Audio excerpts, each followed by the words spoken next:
Well, I welcome don't back think to our anybody knows how channel, to cook guys. with it. Today we're going to do a history video Cook with with my it. grandpa and It's already mom. cooked. I know. I don't know. All you do is pour it in and heat it up. Yeah. Okay, well, we're going to start with the video now, Mom. So we're going to go ahead and talk about Unit 731 today. Unit 731, short for Manchu Detachment 731, and also known as the Kamo Detachment, an Isha unit, was a covert biological and chemical warfare research and development unit of the Imperial Japanese Army that engaged in lethal human experimentation during the Second Sino-Japanese War and World War II. Unit 731 was based in the Pingfeng district of Harbin, the largest city in the Japanese puppet state of Manchuria, now northeast China, and active branch offices throughout China and Southeast Asia. It was responsible for some of the most notorious war crimes committed by the Japanese armed forces. Unit 731 routinely conducted tests on human beings who were dehumanized and internally referred to as logs. Experiments included disease injections, controlled dehydration, hyperbaric chamber experiments, biological weapons testing, live dissections, amputation, and weapon testing. Victims included babies, children, and pregnant mothers. Victims were from different nationalities, but the majority of them were Chinese. Additionally, biological weapons were used in areas of China not occupied by Japanese forces, which include Chinese cities and towns, water sources, and fields. Estimates of those killed by Unit 731 and its related programs range up to 500,000 people.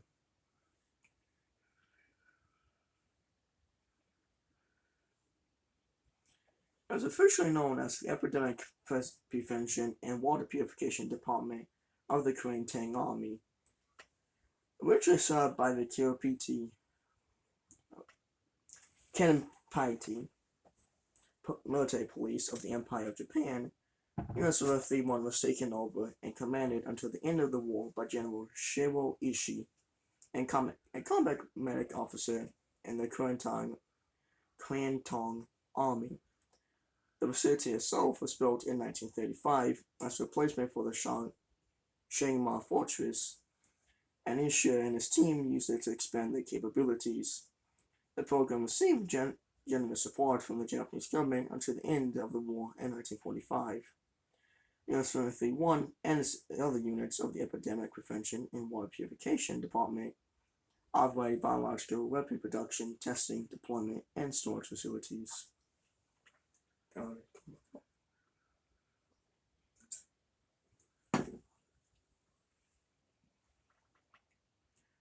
Formation.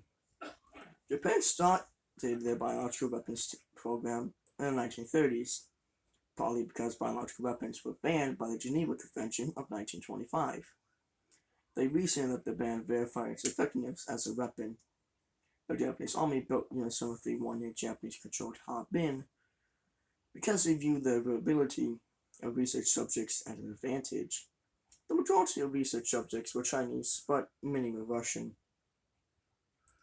In 1932, Surgeon General Shiro Ishii, Chief Medical Officer of the Imperial Japanese Army and protege of Army Minister Sado Haraki, was placed in command of the Army Epidemic Prevention. I know we talk louder. I know you're talking, but I don't know what you're saying. I caught the word Japanese, but Oh, sorry. it's the only word I heard. Okay, well, we'll start from here a bit louder. Ishii organized a secret research group, the Togo unit, for chemical and biological experimentation in Manchuria. Ishii has proposed the creation of a Japanese biological and chemical research unit in 1930, after a 2-year study trip abroad, on the grounds that Western powers were developing their own programs. One of Ishii's main supporters inside the army was Colonel Shikahiki Kasumi, who later served as Japan's health minister from 1941 to 1945.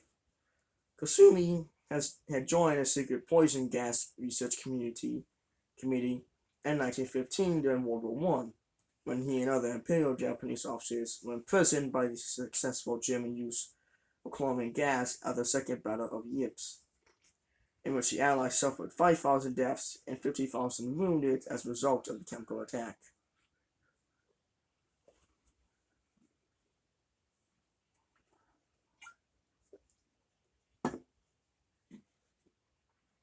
Unit Togo was set up into motion in the Zangma Fortress, a prison/experimentation camp in Bayinhe, a village 100 kilometers or 62 miles north of Harbin on the South Manchuria Railway. Prisoners were generally well fed on a diet of rice or wheat, meat, fish, and occasionally even alcohol in order to be normal health at the beginning of experiments. Then, over several days, prisoners were eventually drained of blood and deprived of nutrients and water. Their deteriorating health was recorded. Some were also dissected. Others were deliberately infected with plague bacteria and other microbes. A prison break in the autumn of 1934, which jeopardized the facility's secrecy, and an explosion in 1935, believed to be a sabotage, led Isha to shut down Zangmo Fortress. He then received authorization to move to Pingfang, approximately 24 kilometers or 15 miles south of Harbin. He set up a new, much larger facility. Unit 731. In 1936, Emperor Hirohito issued a decree authorizing the expansion of the unit and its integration in the Kuomintang Army. As the Epidemic Prevention Department, it was divided at that time into the Ishu unit and the Wakamatsu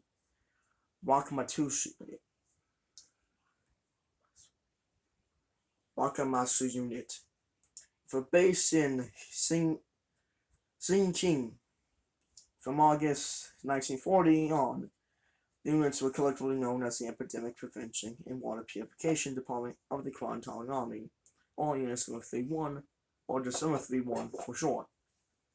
His younger brother, Prince Masashi, toured the Unit 731 headquarters in China and wrote in his memoir that he watched films showing how Chinese prisoners were made to march on the plains of Manchuria for poison gas experiments on humans.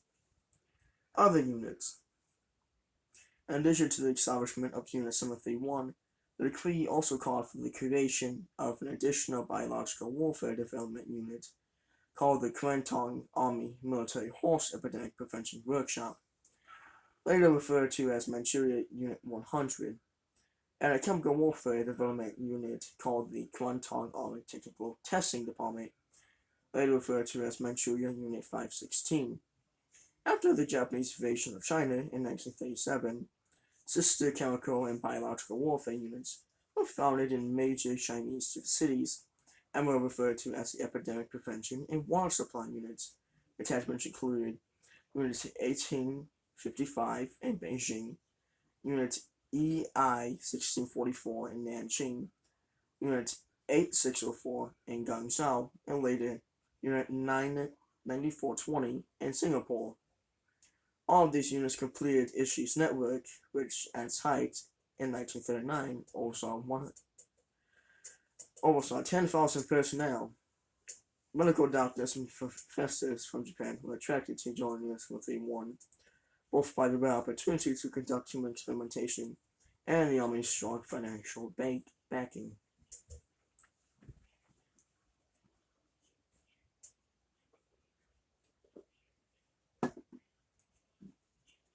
We'll just do that for now,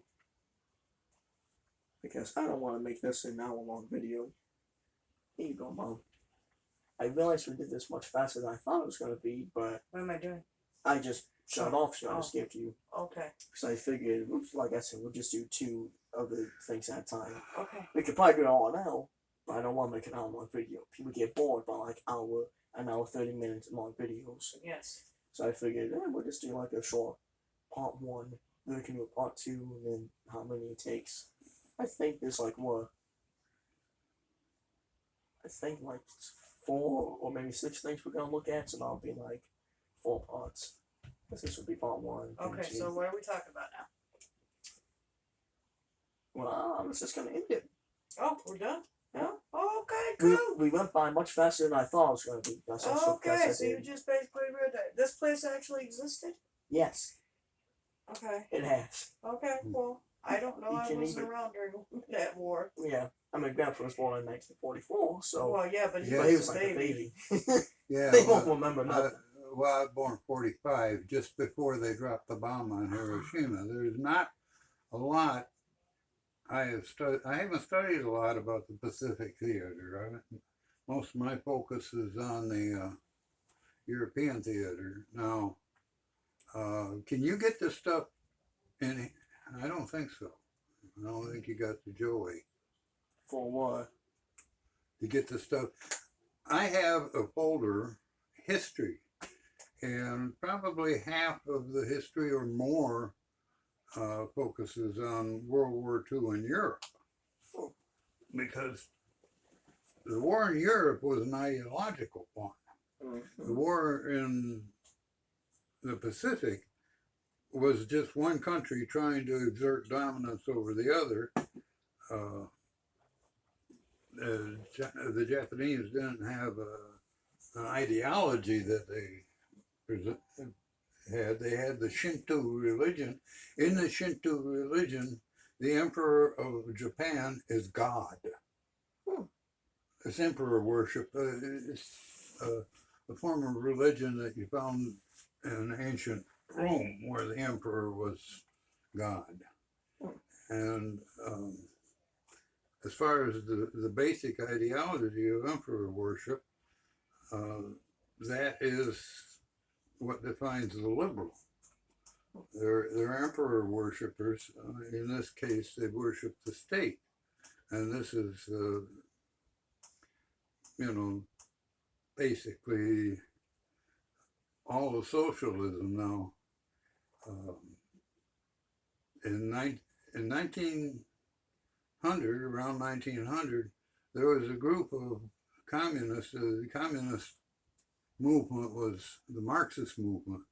Now, Karl Marx is the father of all socialism, actually. But there was a group called the Fabian Society, broke away from the central Marxist theory, and Marx advocated the violent overthrow of the government and setting up a dictatorship of the proletariat, which is some European language word for the working classes or the peasantry. And the Fabian Society went by subversion. That you don't overthrow the government, you subvert it from within. And it's been said the fascist, which is what the word fascist came about when in Italy the Fabian Society was able to get a place on the ballot. They needed something a little less cumbersome on the tongue, so they shortened Fabian socialist to fascist, taking out letters, and they came up with the word fascist. And it also corresponded with an ancient trophy for a team sport called the fasci, which appears on the back of the Mercury dimes in the U.S. currency. I don't think I've got a Mercury dime anywhere, but although since I handled one a while, not too long ago, but the idea was to infiltrate first of all, the education system, to make a new generation, the next generation, fascist, and little by little replace capitalistic enterprises and charitable enterprises with rule, with a rule where philosophers would rule rather would have the power. Now, under communism, the state is all powerful. The state controls the means of production and distribution of goods, which includes the food, Mhm. and is all handled through the government. In fascism, the government protects an oligarchy. You can't get rid of the oligarchy by any means. The oligarchy is the big corporations, the heads of the big corporations. They make the decisions, and the government carries it out. And they usually control the ruling party. Basically, the ruling party, not the government, but the ruling party controls the means of production and distribution. And so, and we're seeing that here in this country with what they've dubbed the cancel culture. Mhm. Like you see Mike Lindell on TV talking about being canceled. Well, what happened? He went to bail on the kid over in Wisconsin, Kyle Rittenhouse. It was hit with a $250,000 bail. He's 17 years old, and he had a $250,000 bail on him. And he went to bail on that. He signed the bail ticket to get him out of jail until the trial. And all of a sudden, you can't buy their products in the store. You can't buy them on Amazon. They quit selling the products. The idea that they're going to starve the My Pillow company into bankruptcy. Well, it isn't happening because he's selling direct, but he took a big hit on it. And Rittenhouse was acquitted. They said in his trial the best defense witnesses were the prosecution witnesses. The guy he shot and didn't, and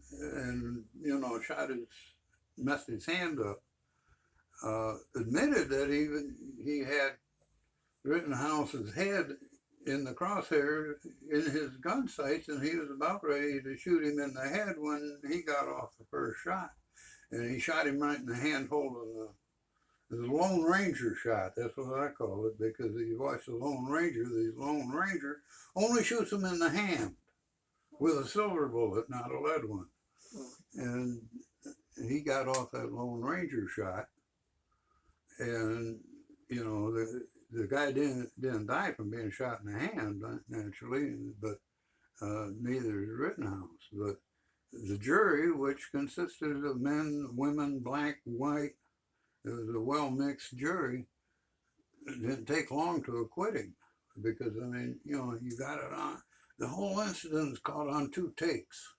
And they play those tapes, and you can see the first guy he shot, he grabbed the guy's gun by the gun barrel. Well, that's a good way of killing yourself, because you grab it and yank it, his finger is going to hit that trigger hard enough to set it off. So basically, the first guy killed himself. And the second guy was beating him over the head with the edge of a skateboard. Now, I don't know if you ever had a skateboard in your hand, but the edge of the skateboard, that can crack your skull wide open. Yeah. And the third guy was going to shoot him because, the gun in the guy's hand shows up plain as day on the video, but that's cancel culture, and that's the way they do it. Some people can get away with stuff, and they pass laws, but only the little guy has to obey them, Mm-hmm. And I did have a chance. One time I had a conversation, about an hour conversation, with a World War II veteran of the German army. And what he told me is certain people, no, he didn't, he was still sympathetic to Hitler. Hitler made life easy for the German people. He denies that all that other stuff went on. the Holocaust didn't happen. There were no death camps, but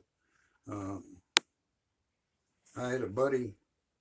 Well, every once in a while you hear a reference to Big Larry.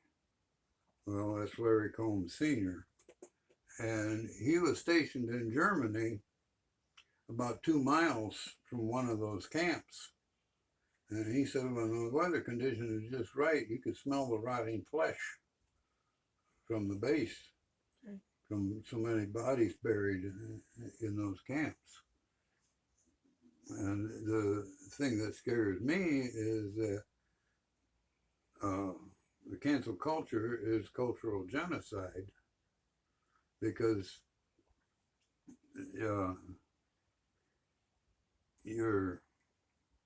you're not killing the person, but you are rendering them irrelevant. You know, they can no longer participate in society, just like a dead person can no longer participate in society. And it's just warming people up. Now, the thing that comes between your Aunt Mary and I is she's a liberal. She thinks these people are actually trying to do good, but the idea is control. Mm-hmm. You give people free things, they become dependent on it, and they become dependent on you, and you can control them. You know, keep them fed and keep them happy. Keep them ignorant and keep them happy. Mm-hmm.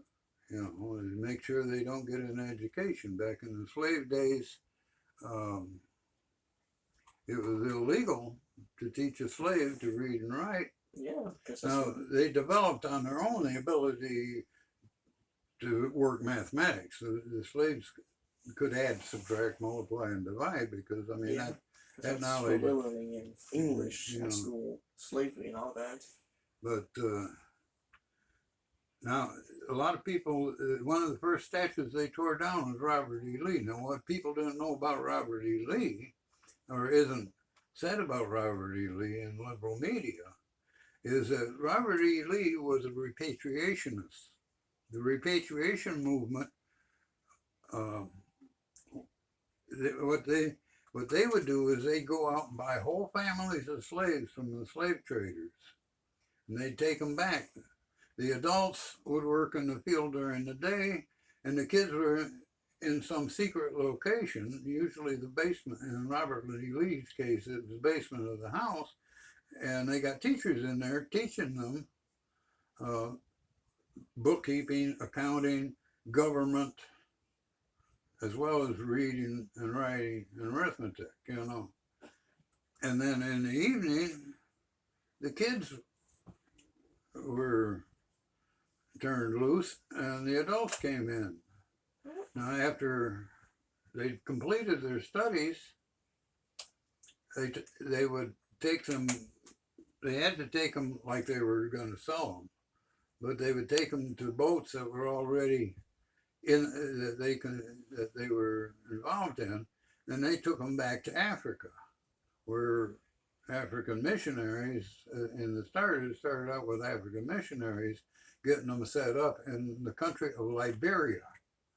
And now, if you get the Liberian flag, raise that up, you can see the influence of the United States flag in it. It has a blue area, a white stripe, a red stripe, a blue field, and a star, you know. And after a while, they set up the first free, independent African nation to exist, you know, in colonial era, you know. But that was an alternative to the abolitionists. I mean, the abolitionists, you're going to have to go to war. Eventually, they did, to abolish slavery. But Robert E. Lee was active in that. He didn't like slavery. The only thing is that back in those days, you identified with the state you were in more than you identified with the country. Mm-hmm. You had strong states back then.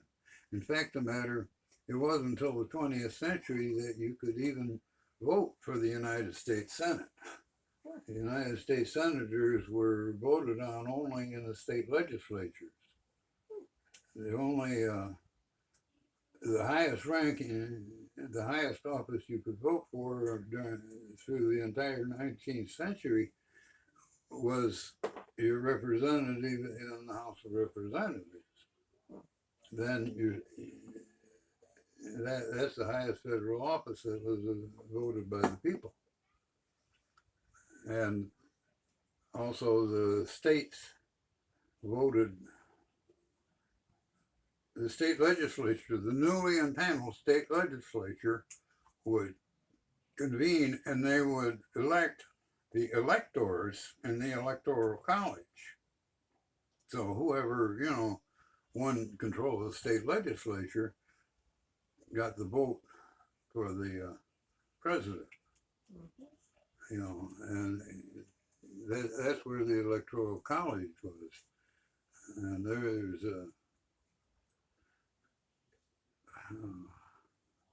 I'm pretty much run out of that in this thread, but It's fine. but there's a lot of history. Like I said, old people tend to ramble, so staying on the subject is It's okay. I'm just keep checking to make sure we don't hit an hour, so I'm gonna make this somewhat short. Okay, well, you could end it at any time. I know. I just like figured, hey, he's going. I'll put I some thought you hits. said it was ended. Yeah, he's still recording. Yeah, because I was gonna do that. I was just talking to Mom, and then you've been all like, "Oh, okay, we'll add this in. Who cares?" But,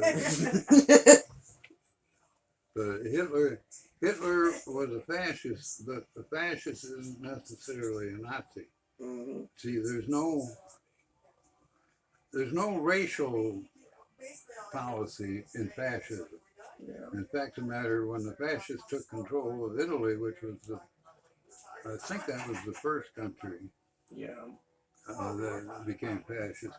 When the fascists took control of Italy, the party was pretty much dominated by Jews. Mm-hmm. But Mussolini had to turn against the Jews in order to keep Hitler from invading, which he didn't exactly have a bang bang shoot 'em up invasion, but pretty much he controlled Italy by remote control.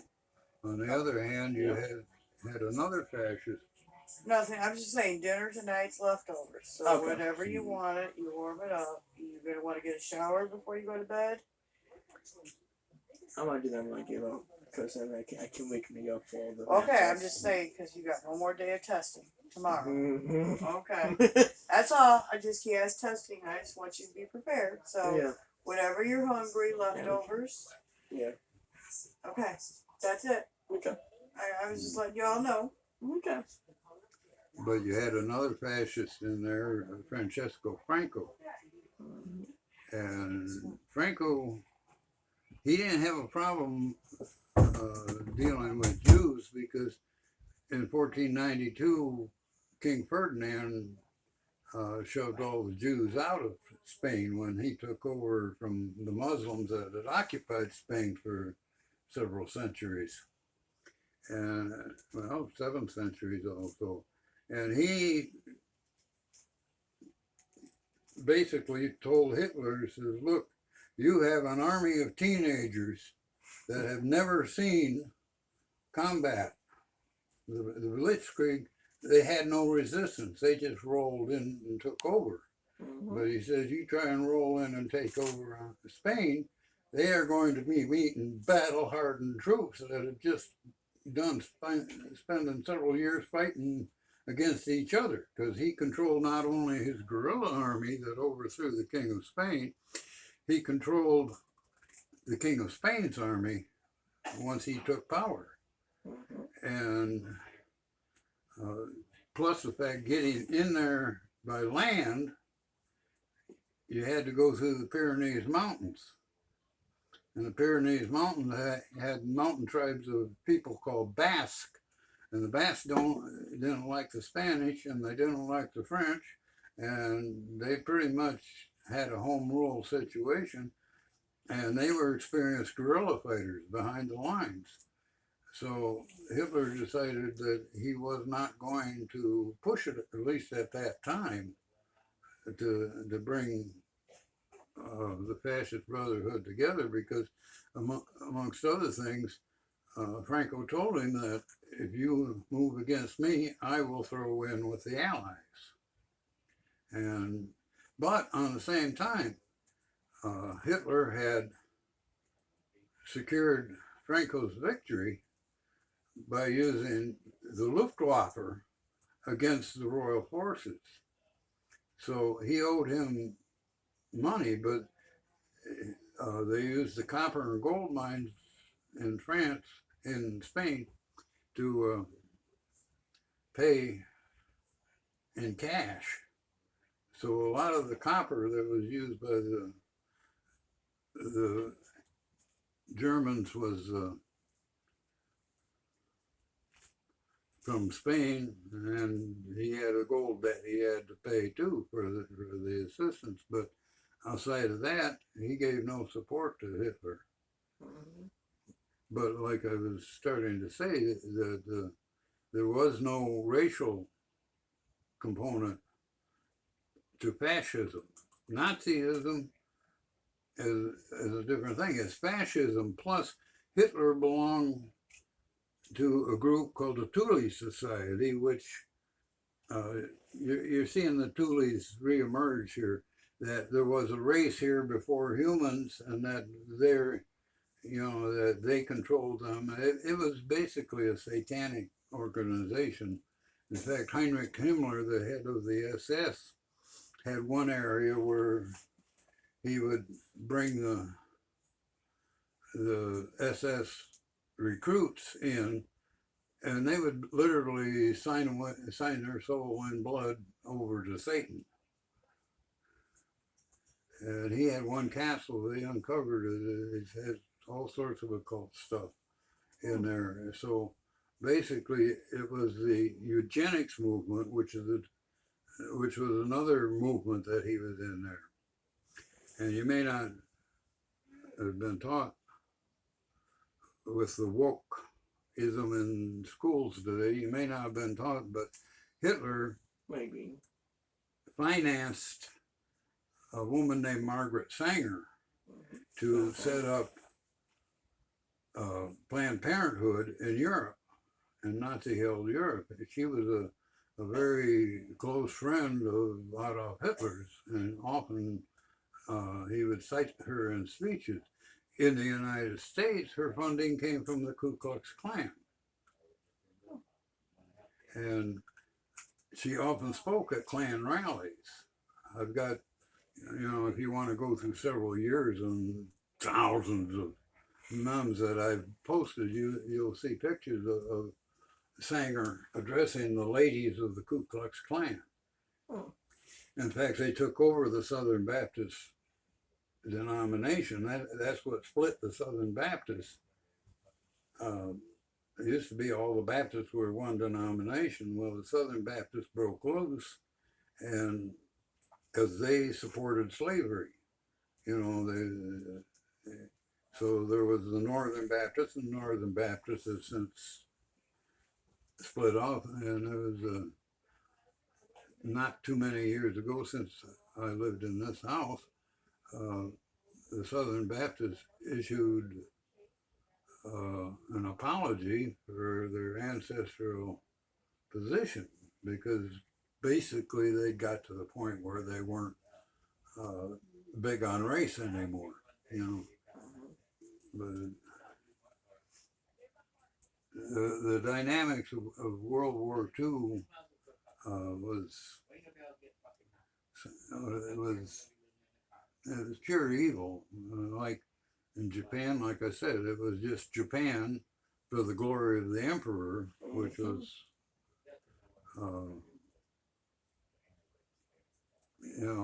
what empires have been fighting over for millennia, But you had quite a tussle over there in Europe. It was ideological, and it was the only time that the capitalists and the communists came together. Originally, Stalin was an ally of Hitler. They split Yep. Poland in two, Yep. but then Hitler needed oil, Yeah. and So he did Operation Barbarossa and invaded the Soviets. yeah, And they defended he fiercely. was going to get it from Russia, and that's when Russia come over on our side. Yep. But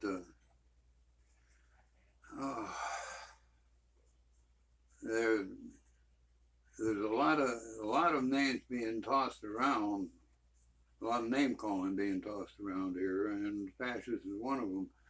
And just to let you know that fascism was not racist. It's the German variety of fascism that was racist, but the Yeah. Italian and Spanish variety was not Yeah. so racist. Just when people hear fascism, they think of the Nazis and racism.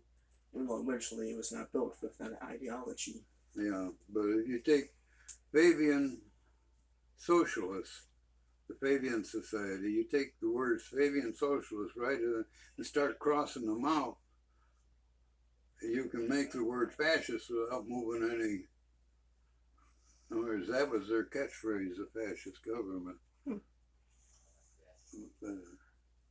They called it a socialist government, but actually it was places people like Messerschmitt and Fokker, and don't confuse that with any other word. Mm-hmm. And Mauser and others who made weapons that actually run the country. They could have got rid of Hitler at any time if he made them mad, because they were pulling his strings.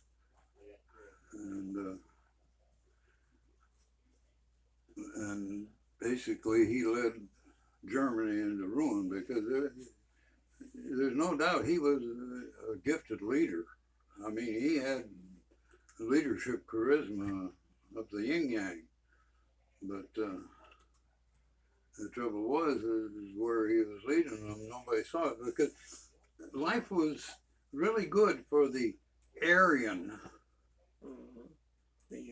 Germans. These are your blonde hair, blue eyes, Aryan Germans. Germany was the first country, first area of the North Sea to be settled, and the people all north of the North Sea are of German extraction. And in fact, the English language began as a dialect of German. But we borrow a lot. Yeah. So how that happened was the Britons in Kent, I think along the East Coast, they hired German pirates to repel a Scottish tribe called the Picts. And they gave them quite a large tract of land in Kent. Well, they settled in there and they started bringing all their German buddies over. Now, there's two tribes of Germans, the Angles and the Saxons. And the story of King Arthur, there was a King Arthur. His real name was Owen Tonqueen. He was the general who led the battle that fought to a stalemate on Mount Baden. And Mount Baden became a dividing line between England and Britain. The Germans had England in the east, and the Britons had Britain in the west. And for 60 years, you had sort of a Cold War. That's where Camelot comes from, the stories of Camelot. Now, I would not bet the farm on anything in the classic literature about King Arthur. But there was a King Arthur. His name was, his accolade that they attached to him was the Bear of of Baden. And where they come up with bear, I don't know. There aren't any bears on that island, but anyway, he was the Bear of Baden, or the Arth. That was the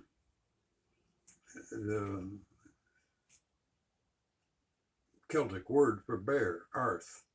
So that's where you got King Arthur, but his real name was Owen. You know, and I am rambling way off base. Well, still on the main subject, history, but it's not what we originally talked about, which is fascism. And I had a real good teacher. His name was Dave Reynolds, and he taught history like you teach it in college.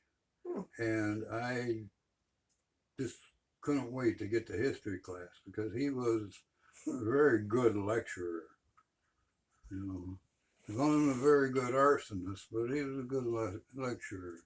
And I'll tell you that story sometime. Yeah. But I got interested in it. Well, when I was in politics, I did it. When I got looking over the history of the Democratic Party, I didn't want anything with it.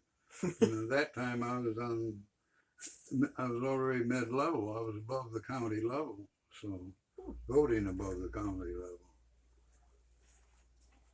Okay, I'm gonna stop you right there. I'm actually gonna end the video now.